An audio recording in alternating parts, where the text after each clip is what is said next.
Bonjour, alors aujourd'hui présentation d'un kit Revell Star Wars. Voilà, il s'agit de l'AAT Armored Assault Tank. Voilà, c'est un kit que je vous ai déjà présenté dans le sens où il s'agit d'un modèle qui est en fait le tank de la Fédération du Commerce, qui était sorti en 1999 chez AMT RTL et que je vous ai déjà présenté. Un très vieux kit donc, puisque mine de rien, il a déjà 22 ans. Mais là, il s'agit d'une nouvelle version, d'une version plus petite, d'une version pré-peinte et d'une version qui correspond en fait à la série The Clone Wars. Alors, je vous l'ai souvent dit, les kits The Clone Wars me déçoivent assez souvent. Pas tant par la qualité du kit lui-même, mais par la qualité de peinture qu'il y a dessus. On a vu ça dernièrement avec les Jedi Starfighter. Et là, je me demandais ce que ça pouvait donner. Et il se trouve que je l'ai là à vous présenter. Et on va voir effectivement ce que ça donne. Alors déjà, le kit n'est pas bien grand. Hein. La boîte est d'ailleurs pratiquement la même, je crois, que celle des Jedi Starfighter. Il n'y a pas grand-chose à voir non plus sur les côtés. Là, derrière, quand même quelques images qui montrent que il y a quand même un personnage dedans, donc pas de Revellite, coucou Christophe. Et c'est tout, voilà. Peut-être l'échelle, alors le kit date de 2010, donc ça veut dire qu'il a 11 ans déjà, ça fait bizarre. Ah oui, l'échelle est là, 1,50. Bon, on va dire du 1,48, hein, c'est pas loin. Et donc on a fait le tour de la boîte déjà. Ce que je vous propose, c'est de voir ce qu'il y a à l'intérieur de la boîte. Alors avant de voir les pièces, donc la notice avec des explications en allemand et en anglais. Ici, les pièces en présence. Il n'y a qu'une seule figurine, mais c'est déjà pas mal. Donc on commence apparemment par la tourelle.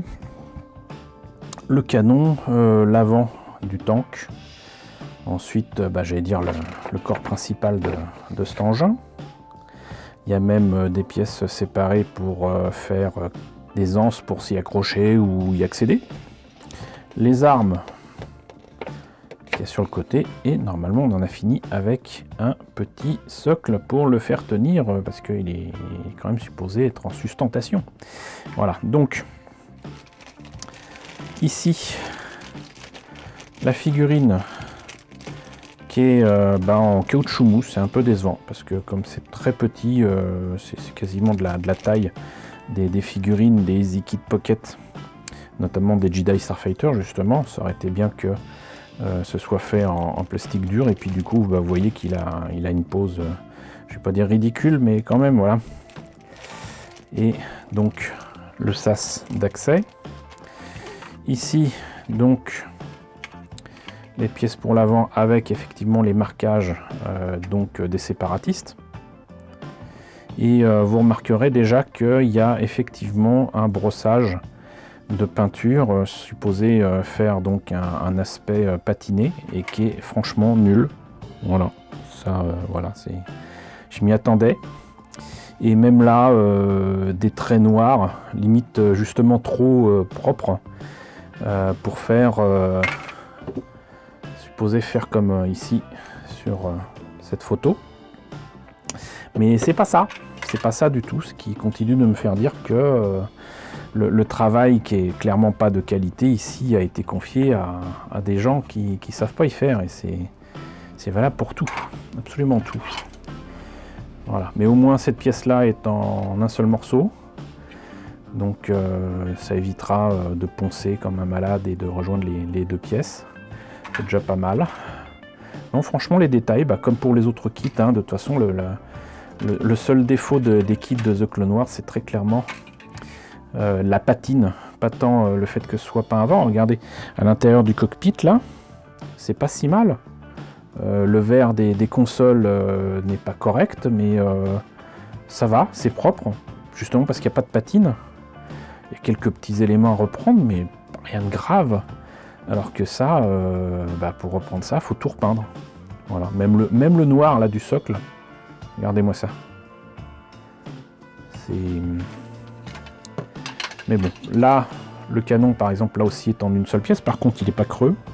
mais au moins sera-t-il solide, et on n'aura pas besoin de le poncer. Donc bon an mal an, très clairement, toujours la même conclusion pour ces kits, à savoir qu'il faut reprendre la peinture, et surtout la patine, et c'est bien dommage, parce que sinon c'est des kits qui auraient pu être sympas. Puis ça permettra d'avoir donc une version tank séparatiste de la série The Clone Wars, qui aime à jouer sur justement des marquages, des couleurs, que ce soit du côté des clones ou du côté des droïdes, des séparatistes.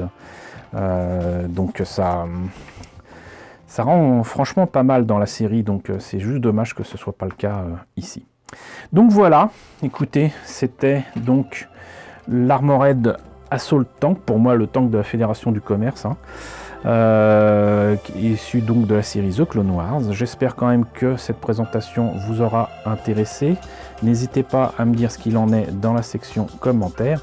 N'hésitez pas à liker, c'est très important. N'hésitez pas à partager, n'hésitez pas à vous abonner si ce n'est pas déjà fait. Coucou aux nombreux abonnés qui nous ont rejoints ces derniers temps.